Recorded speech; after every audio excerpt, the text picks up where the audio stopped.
Stamps.com now sees full year revenues in a range of up to $725 million. The street's at $520 million. Earnings could be as high as $9.25. The street at $3.47. When McBride said his customers could no longer survive on just the U.S. Postal Service and it would not be a viable option for the next 5 years, he was making a tough decision that was jeered by the experts. Wall Street hated it. But he listened to the customers. He knew his business better than any Wall Street analyst, and that's why he and his shareholders are the winners this week. Joining me now, always a winner, President of District Media Group, Beverly Hallberg. You know, Beverly, I love these sort of stories where companies reinvent themselves and all the naysayers say it's not going to work, and it ends up working. I think the best example might be Netflix, but we see it all the time. You have to change with the times, and this company did that. And I want to point in or hone in on a key phrase you said, and that's listening to the customer.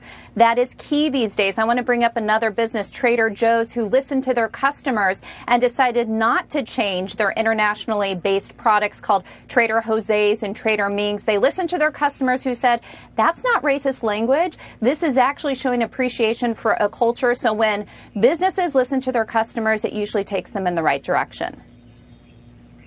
I was dumbfounded at their knee-jerk reaction. Someone eventually had a cooler head, to your point, Beverly. I applaud them as well. Thank you, thank you, thank you. Hey, by the way, I've got another winner I want to share. General Charles Brown, he made history yesterday. He became the first black person to lead one of the military services. He'll now be in charge of the U.S. Air Force. Of course, I'm an Air Force vet, Beverly. I love seeing this honor. I love that he even mentioned in his speech the people who came before him. He mentioned the Tuskegee Airmen, of course, of World War II. So I think it's wonderful he's taking the reins of the Air Force, and it's well-deserved.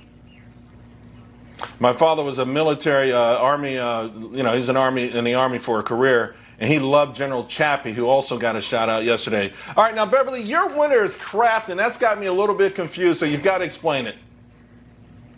Well, look, it's not because of the product itself. I'm not sure if Kraft macaroni and cheese is even real cheese, but I applaud their marketing effort. What they are doing is try to capitalize on the fact that so many people are staying home and cooking for their kids. So they decided to rebrand Kraft macaroni and cheese by adding the word breakfast. They're saying that now this product of noodles and I guess cheese, powdered cheese, is now something that you can give to your kids and not feel guilty for it. I want to point out that this company their stock rose 9% already this year. They're hoping to capitalize on it. And frankly, Charles, I would say that noodles and cheese is probably just about as healthy as sugary cereal, wouldn't you say, or a Pop-Tart? I think it's about the same.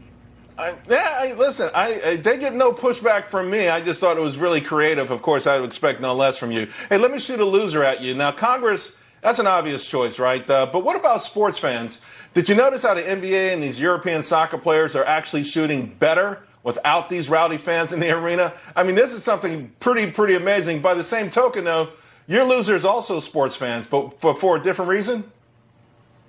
Yeah, two different reasons. One is that we're seeing sports players play so well and we're not in attendance to actually watch them. But the other reason why sports fans are the losers is because I think we're tired of politics and we were looking forward to an escape. I know I personally was. And yet I've heard from so many people that they can't even watch sports anymore because politics permeate the entire sportscast. There's the moment of the national anthem, and I think many of us would say it's somebody's right to stand or to kneel. We have various opinions on that. But to see political organizations like Black Lives Matter be on the pitcher's mound. You see, like you just said, the social justice phrases on the backs of jerseys, which, by the way, Free Hong Kong was not a phrase that was allowed on these jerseys. I think a lot of people are saying, look, we've gone through a lot in 2020. Can't we just have an escape? And so far, we don't in sports.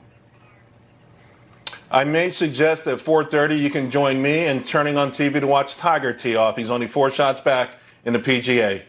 Beverly, thank you very much. I'll join Have a great you. weekend. It's Friday and I'm ready. You too. Okay.